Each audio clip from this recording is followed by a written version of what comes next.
بسم اللہ الرحمن الرحیم۔ آج بناتے ہیں جناب چکن اور گوبھی۔ آپ نے جناب جو چکن لے لینا ہے اپنی مرضی سے، تھوڑا لینا ہے زیادہ لینا ہے، یہ آپ پہ منحصر ہے، آپ پہ ڈیپینڈ کرتا ہے۔ پھر جناب آپ نے گوبھی لے لینی ہے اور گوبھی کو چھوٹے چھوٹے پیسوں میں کاٹ لینا ہے، لیکن گوبھی چکن کی مقدار سے کم ہونی چاہیے، جتنا چکن ہے اس سے کم گوبھی ہونی چاہیے۔ اس کے بعد جناب آپ نے ایک دیچکا لینا ہے، دیچکا کے اندر آپ بسم اللہ کر کے آئل ڈال دیں اور آئل کو تھوڑا سا گرم ہونے دیں۔ جب آپ کو محسوس ہو کہ تھوڑا سا آئل گرم ہو چکا ہے تو آپ اس میں ثابت مسالہ جات کو ڈال دیں اور ان مسالوں کو آپ آہستہ آہستہ ہلاتے رہیں تاکہ تھوڑے سے براؤن ہو جائیں۔ اس کے بعد اس میں ڈال دیں جناب آپ پیاز اور لہسن۔ پیاز اور لہسن کو آپ نے انتہائی دھیمی آنچ پہ پکانا ہے اور ان کو ہلاتے رہنا ہے جب تک کہ یہ صحیح طریقے سے براؤن نہ ہو جائے۔ ان پہ زیادہ ٹائم نہیں لگے گا، بلکہ تھوڑے ہی ٹائم کے بعد یہ براؤن ہونا شروع ہو جائیں گے۔ ابھی دیکھیں ماشاءاللہ جی ان کی شکل تبدیل ہونا شروع ہو چکی ہے اور چند ہی منٹوں کے بعد یہ مکمل طور پہ براؤن ہو جائیں گے۔ آپ نے دیکھتے رہنا ہے، جو ہی آپ کو محسوس ہو کہ یہ مکمل طور پر براؤن ہو چکے ہیں، اس کے بعد جناب آپ نے اس کے اندر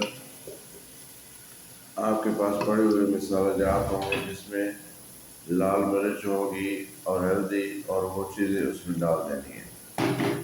یہ سب مسالے جناب چلے گئے اس میں پیازوں میں۔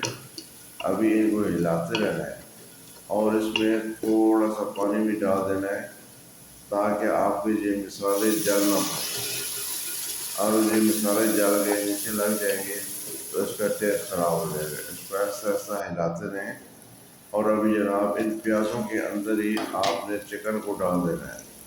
ابھی اس میں ٹماٹر نہیں ڈالنے، بلکہ ان پیازوں کے اندر اس چکن کو تھوڑا سا ہلکا سا فرائی ہونے دینا ہے۔ دیکھیں یہ تقریباً مکس ہو چکا ہے اور ہلکا سا فرائی بھی ہو چکا ہے۔ ابھی دیکھیں ابھی جناب آپ نے اس چکن کے اندر جو ٹماٹر ہیں وہ ڈال دینے ہیں اور ٹماٹر، چکن اور یہ پیازوں والا مسالہ اس کو اچھی طریقے سے مکس کر دینا ہے۔ یہ دیکھیں یہ ٹماٹر اور یہ چیزیں اچھی طریقے سے مکس ہو چکی ہیں۔ تھوڑا سا پانی ڈال کے اس کو 10 منٹ کے لیے ڈھانپ کے رکھ دینا ہے جی۔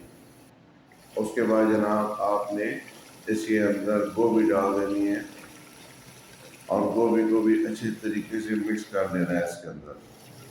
جب گوبھی مکس ہو جائے تو اس میں تھوڑا سا پانی ڈالنا ہے آپ نے، ہلکا سا پانی، زیادہ نہیں ڈالنا ہے، تھوڑا سا پانی ڈال کے اس کو بھی تھوڑی دیر کے لیے آپ نے ڈھانپ کے رکھ دینا ہے۔ اس کو زیادہ ہلانا نہیں ہے ورنہ یہ گوبھی بھر جائے گی اور اس کا ٹیسٹ صحیح نہیں رہے گا۔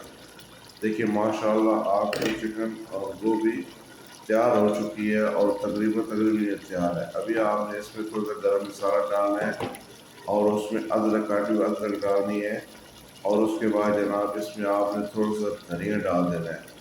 کتنا خوبصورت اور کتنا ٹیسٹی یہ کھانا بنتا ہے، ماشاءاللہ تبارک اللہ۔ یہ لیں جی آپ کا تقریباً یہ کھانا تیار ہو چکا ہے، چکن اور گوبھی۔ آپ بسم اللہ کیجئے، اللہ کا نام لیجئے اور اس کو ٹیسٹ کیجئے، اس کو کھائیے اور اللہ کا شکر ادا کیجئے۔ والسلام علیکم ورحمۃ اللہ۔